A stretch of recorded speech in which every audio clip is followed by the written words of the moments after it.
নমস্কার বন্ধুরা, আজকে আমি মিষ্টি লঙ্কার চপের রেসিপি নিয়ে এসেছি। লঙ্কাগুলো ধুয়ে কেটে নিলাম। তোমরা মাঝামাঝিও কেটে নিতে পারো, মানে একটুখানি কেটে বীজগুলো বের করে আলুর পুর ভরে আর কি। আমি দুটো আধখানা করে নিলাম, মানে দুটো করে হবে সেই জন্য।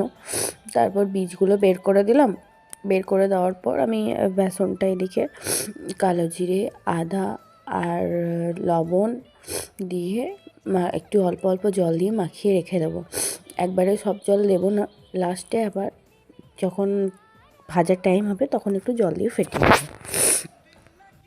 জল দিয়ে ভেজানো থাকলে একটু ভালো হয়, বেসনটা ভালো ফোলে, এরকম মানে খেতে ভালো লাগে একটু, সেই জন্য। তারপর আমি তেল দিয়ে আলুর পুরটা বানিয়ে নেব। তেলের ওপর একটু আদা দিয়েছি আর একটু হলুদ দিয়েছি যাতে তেলটা ছিটকে না যায়।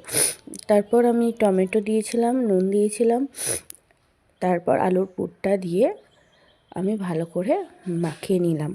আর আলুর সাথে একটু গাজরও দিয়েছিলাম, আমার ভালো লাগে আর কি, তো সেই জন্য দিয়েছিলাম। তো আলুর পুরটাকে ওর সাথে ভালো করে মাখিয়ে একদম সুন্দর করে ভেজে নেব। সুন্দর করে ভেজে নিয়েছি। আর লঙ্কা তোমাদের পরিমাণ মতো দেবে, আমি দিলাম পরে আমার ছেলেটা তুলে নেওয়ার পর, তোমরা যখন খুশি দিতে পারো।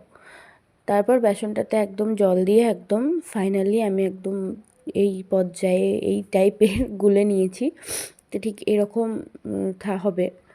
তো তারপর আমি লঙ্কার পুরটা ভরবো। তো আমি এক হাতেই করছিলাম ভিডিওটা, তাই সব কিছু দেখাতে একটু প্রবলেম হচ্ছিলো। তো ইন্ডিয়া পাকিস্তানে খেলা চলছিল সেদিন আমার বরকে বললাম, বরের ভীষণ তাড়াহুড়ো, তাড়াতাড়ি পুর ভরে দাও। তো আমি কোনো রকমে একটা দেখিয়ে দিলাম কীভাবে পুর ভরছি, তো সেই জন্য আমি ভালো করে দেখাতে পারলাম না।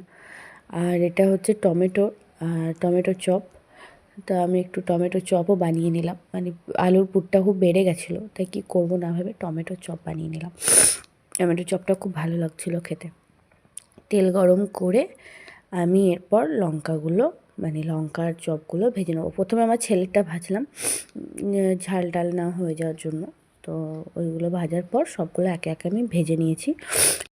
টমেটো চপগুলো ভেজে নিয়েছি, খেতেও খুব ভালো হয়েছিল, খুবই সুন্দর হয়েছিল। তুমি কি খাচ্ছ? কি?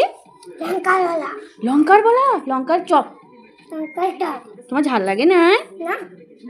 লাগে না একটু? কেমন খেতে হয়েছে? মা কেমন বানিয়েছে?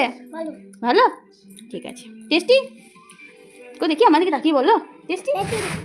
রেসিপিটি ভালো লাগলে লাইক, কমেন্ট, শেয়ার করবেন, সাবস্ক্রাইব করে দেবেন। Thank you, tata.